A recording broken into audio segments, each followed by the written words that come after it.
A wrestler can have all the talent and charisma in the world, but if a promotion never gets behind them, then they may as well be invisible and mute. The right push at the right time is absolutely vital to a wrestler's career and can change the shape of the industry overnight. These 10 performers were all given the rocket at one point in their WWE runs, but for one reason or another, we'd be shocked if it ever happened again. But hey, I'm wrong about most things, so maybe you shouldn't count them out just yet? We'll see. I'm Adam Pachisi from Cultaholic Wrestling, and these are 10 WWE wrestlers who will never get another major push. Join us! Number 10, Lacey Evans. Does anyone else remember when Lacey Evans used to just walk out to her music, turn around, and then walk backstage again? Please tell me somebody else remembers that, otherwise this job has finally made me crack. The sassy Southern Belle didn't do much of note in NXT before she was called up as part of that weird on their way to WWE cohort in 2018. Unless I just imagine that too. Evans got her first major program when she was revealed to be Becky Lynch's post-WrestleMania 35 challenger. The pair had several pay-per-view matches for the Raw Women's Championship before their feud finally culminated in a mixed tag team match at Extreme Rules 2019. And yes, the fact that Lacey Evans has main evented a WWE pay-per-view but William Regal never did is extremely upsetting. Since then, Evans has plummeted down the card and now finds herself as a solid mid-card act in the women's division. She isn't a terrible wrestler by any stretch, but in a division full of so many talented women, I think it's unlikely that she will ever be treated as a main eventer ever again. Number 9, Baron Corbin. Lacey's tag partner in that Extreme Rules main event, Baron Corbin's position of prominence in WWE lasted for far longer and did far more damage than the ex-military gal. The Lone Wolf was earmarked for success right from the get-go as he won the Andre the Giant Memorial Battle Royal in his very first main roster match. Over the next few years, he would pick up the Money in the Bank briefcase, the United States title, and win the King of the Ring tournament. Oh, and he also challenged for the Universal Championship in a number of pretty boring matches. Corbin faced off against Seth Rollins on 3 different pay-per-views, coming up short on every occasion. I mean that in terms of both winning the title and of actual match quality, by the way. Although he's flirted with the upper mid-card a few times since then, Corbin has never been seen as a world title contender since this disastrous feud with the Architect. As an NXT baby, there was a chance that Triple H could have returned into the top of the card, but so far, Creative seems content watching him get punked out backstage every single week. Number 8, Carmella. In 2017, Carmella made history by winning the first ever Women's Money in the Bank ladder match. Well, sort of. Technically, James Ellsworth won the match, but let's not linger on that travesty any longer than we need to, eh? After holding on to the briefcase for a record 287 days, Mella finally cashed in on the first episode of SmackDown after WrestleMania 34 to defeat Charlotte Flair and become SmackDown Women's Champion. The Princess of Staten Island reigned for about 4 months before dropping the belt at SummerSlam to Charlotte Flair again, obviously. Mella was shunted down the card almost as soon as that match was over. Literally, this was the night Becky Lynch's The Man character was born. Carmella may as well have not even been there. The former champion will always be a reliable hand and will always be around in some form or other, but it doesn't seem likely that she will be holding the top prize again anytime soon. Well, unless Ellsworth comes back. Ugh.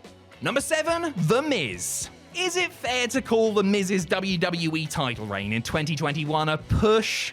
He only had the belt for 8 days as a mean of getting it off Drew McIntyre and onto Bobby Lashley. He was basically the modern-day Stan Stasiak. If we're not going to talk about that though, then we can definitely discuss the first time he was WWE Champion. You know, the time he main evented WrestleMania, the time he beat John Cena, the bad times.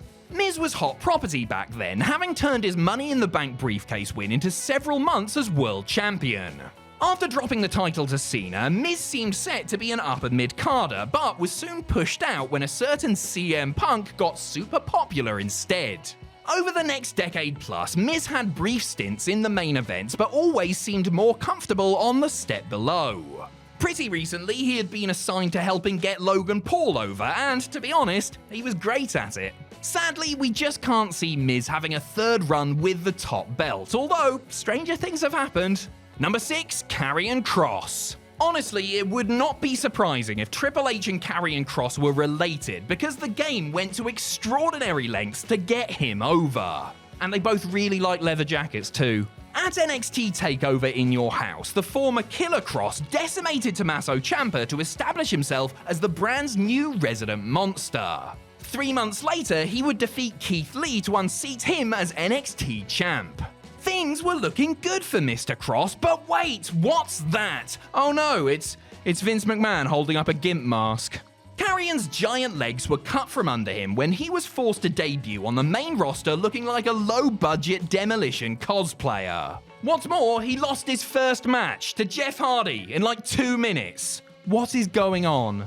After getting released in 2021, Kross returned to WWE under Triple H's creative control. Trips tried to give his former pet project something worthwhile, but middling crowd reactions and uninspired matches soon sent him right back down the pecking order.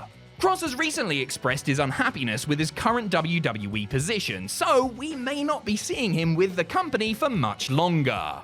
Hey, at least he got to grow his hair back. Number 5, Natalya. If you look at WWE's female roster from 10 years ago, you will be shocked to find out that 10 years ago was 2013. Life is fleeting. Death is coming for us all.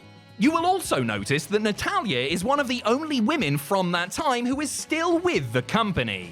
The Daughter of the Anvil is WWE's longest tenured female wrestler ever, having been with the promotion since 2007.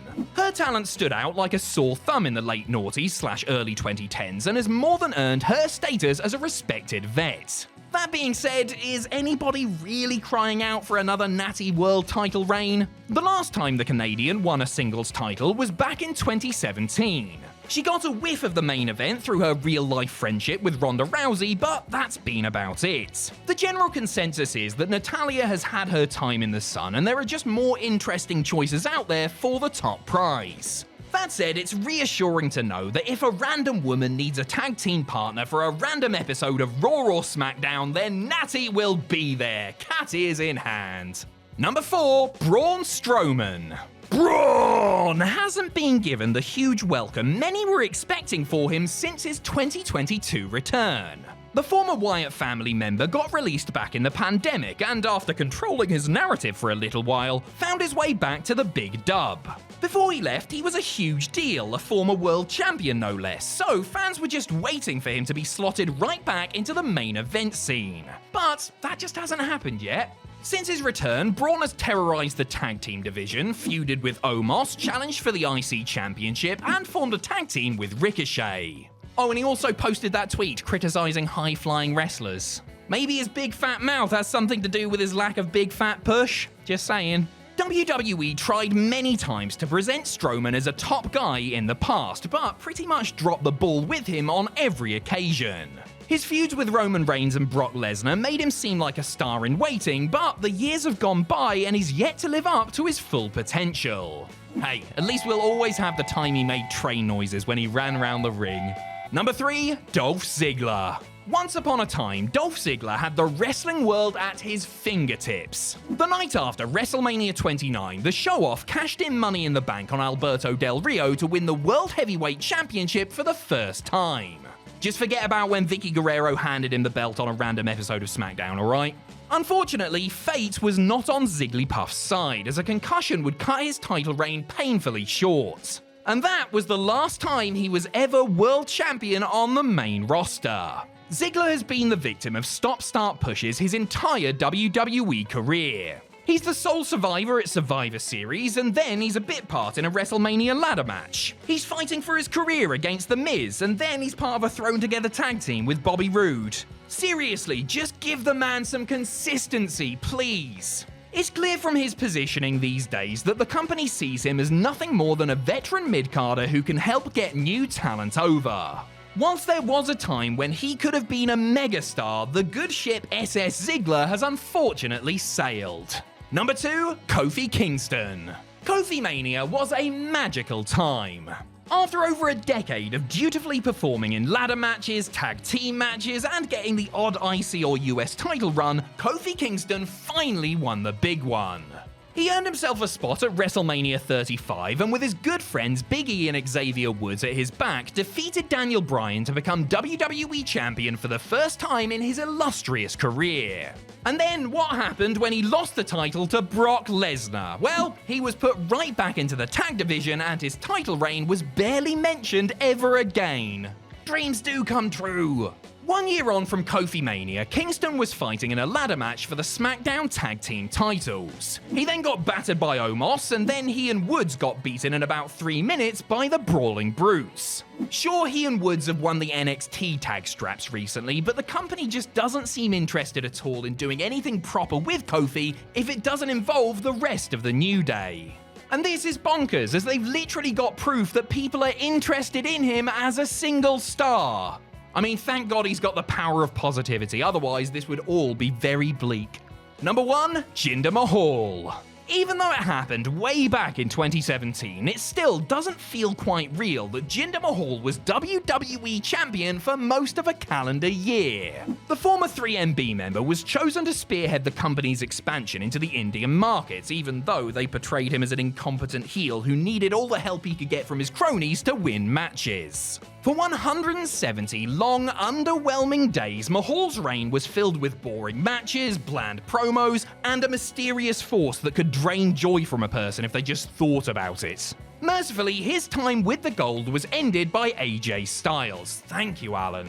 Jinder then won the United States Championship at WrestleMania 34 before the company lost all interest in their former project. He received a teeny bit of a push in early 2023, challenging Braun Breaker for the NXT title, but he hasn't been considered a proper main event talent in a very long time.